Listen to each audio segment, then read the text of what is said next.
Duty. Understanding George Washington's philosophy through 10 essential documents. Rules of civility and decent behavior in company and conversation, 1745. I copied these 110 maxims as a mere boy of 14, yet they became the foundation of all I have ever endeavored to be. They taught me that true strength lies not in force of arms or rank, but in constant self-mastery, respect for others, and quiet humility. Every action, I learned, must carry some sign of deference. One must never puff up the cheeks with pride nor speak ill of the absent. Through these simple rules, I formed the habit of governing my passions before I ever governed men. They instilled in me the conviction that a leader's first duty is to command himself, to keep nails clean, words measured, and countenance pleasant yet grave in serious matters. From youth I resolved to live by them, and in every command and every public office, I strove to prove that republican virtue begins with private decency. These copied lines were no mere school exercise. They were the silent charter by which I measured my own conduct for the rest of my days. From Valley Forge to the New Hampshire Convention, December 29, 1777. At Valley Forge, with my army barefoot and starving in the snow, I wrote to the states requesting for the bare necessities of life. In that letter, I laid bare the philosophy that has guided me always. A leader must share the suffering of those he commands and speak the plain truth even when it shames those who should support him. I did not rail or threaten. I simply described the reality so that duty might move them where eloquence could not. This plea reveals my core conviction that motivation flows from example and shared hardship, not from lofty rhetoric alone. I have never asked of my men what I would not endure myself, and I have never concealed the cost of liberty. The letter stands as proof that governance requires both compassion for the soldier and unyielding resolve to speak truth to power. Through such appeals, I learned that the strength of a republic rests upon the willingness of its leaders to suffer with the people they serve.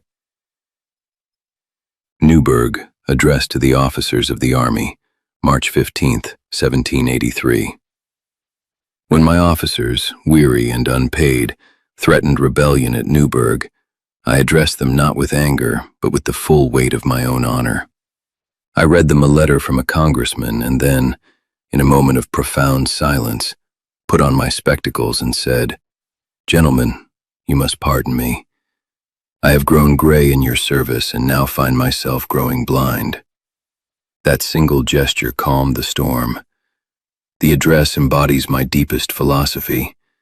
True leadership is restraint, not force. Authority is preserved by surrendering the temptation to seize more power. I have always believed that the army must remain subordinate to civil government, and that personal example can achieve what coercion never can. In that hour, I proved that motivation arises from trust in a commander's integrity far more than from promises of reward. The Newburgh Address remains my clearest statement that Republican liberty demands leaders who place country above self and passion above all. Circular Letter to the States, June 8, 1783. Upon laying down my sword, I sent this letter to the governors of the states as my final military testament. I urge them to strengthen the Union, honor public credit, and cultivate the virtues that alone can sustain a republic. Here I set forth my settled conviction that governance must rest upon a firm central authority, that without national unity, we shall become a prey to foreign powers and domestic factions. The letter reveals my lifelong philosophy. Liberty and order are not opposites, but inseparable partners. The soldier's sacrifice is wasted unless the citizen accepts the duties of self-government. I wrote not as a conqueror, but as a citizen, warning that the same spirit of independence that won the war must now be tempered by wisdom and mutual forbearance. This circular letter is the clearest map I ever drew of the path a free people must walk if they are to remain free. Resignation of his commission as Commander-in-Chief, December 23, 1783. Before the assembled Congress in Annapolis, I returned the commission they had given me, declaring that I had now finished the work assigned me by my country. In that act, I embodied the central tenet of my political faith. Power is a trust, not a prize. The moment the people's safety no longer requires my sword, it must be laid down. I had watched other revolutions devour their own leaders. I resolved that the American Revolution would not. The resignation reveals my philosophy that true greatness consists in knowing when to relinquish authority. I sought no crown, no perpetual command, only the quiet satisfaction of having served with honor. This moment remains the clearest proof I can offer that Republican virtue demands leaders who love liberty more than power. By returning to private life, I hope to teach my countrymen that the Republic is safest when its servants remember they are citizens first. First Inaugural Address, April 30th, 1789.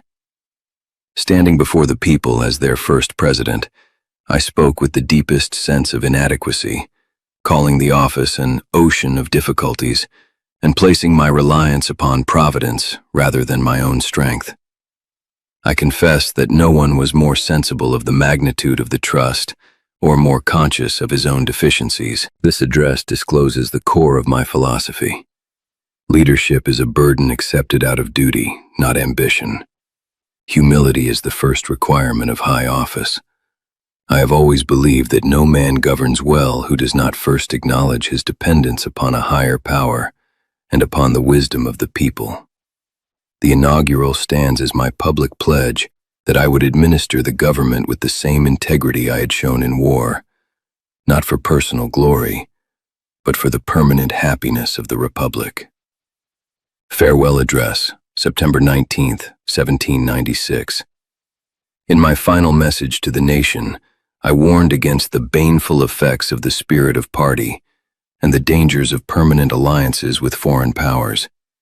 I urged my countrymen to cherish the Union, maintain public credit, and cultivate the habits of virtue and religion. This address is the clearest expression of my matured philosophy of governance. Unity is the rock upon which the Republic stands. Faction is the wedge that can split it asunder. I wrote not as a retiring ruler, but as a father counseling his children, urging them to prize the blessings of liberty above every temporary advantage. The farewell reveals my conviction that the greatest motivation a people can possess is love of country and respect for the Constitution. I offered these words as my legacy, hoping that future generations would remember that the price of freedom is eternal vigilance and mutual forbearance. Letter to Henry Knox on becoming president, April 1st, 1789. In a private letter to my old comrade Henry Knox, I compared the presidency to a place of execution and confessed the dread with which I accepted it. I wrote that I felt like a culprit going to his trial, yet I could not refuse the call of duty. This letter lays bare my private philosophy. Public office is a sacrifice, not a reward. The man who seeks power for its own sake is unworthy of it. I have always believed that motivation must spring from conscience and country, never from personal ambition. The letter reveals the inner conflict I have carried throughout my life, the tension between a natural desire for retirement and the inexorable demands of service. By sharing my reluctance, I hope to show that even the highest stations should be accepted with solemnity rather than exultation. Letter to Martha Washington, June 18, 1775.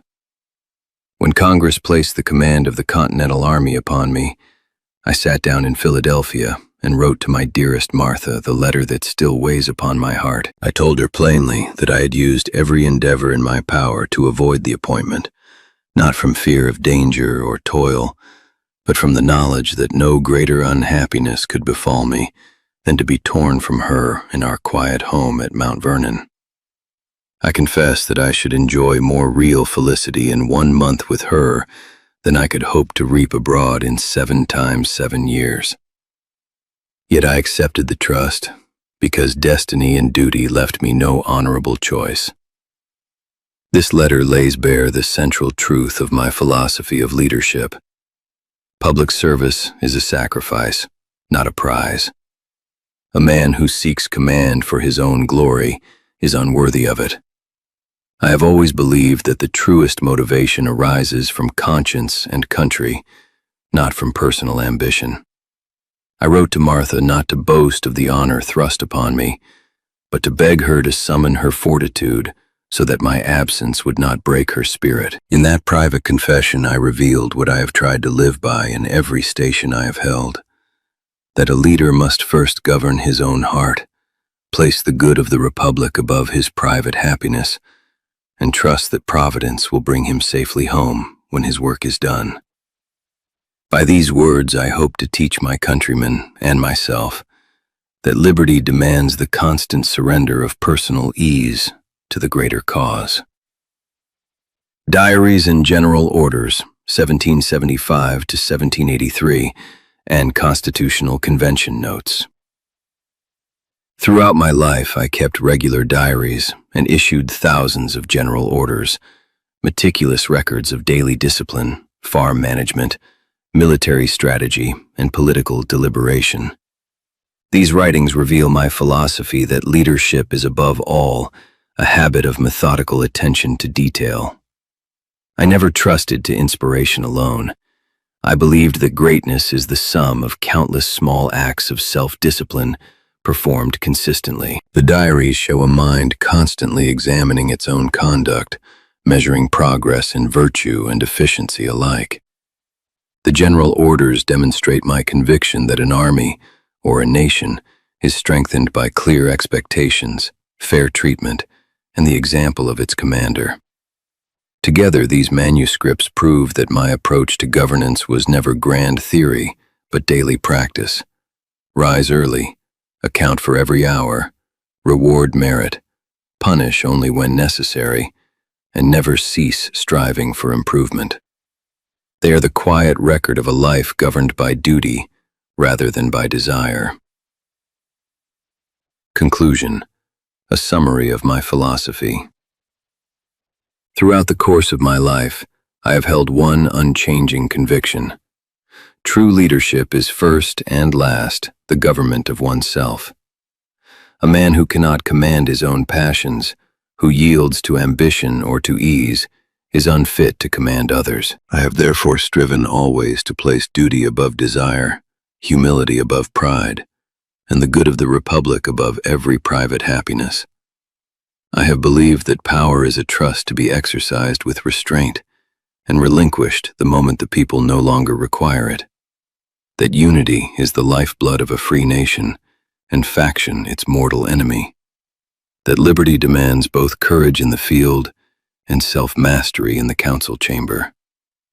I have sought to prove by example that a leader must share the hardships of those he serves, speak truth even when it discomforts the powerful, and govern with a conscience that answers only to Providence and to the rights of every citizen, whatever his creed or station.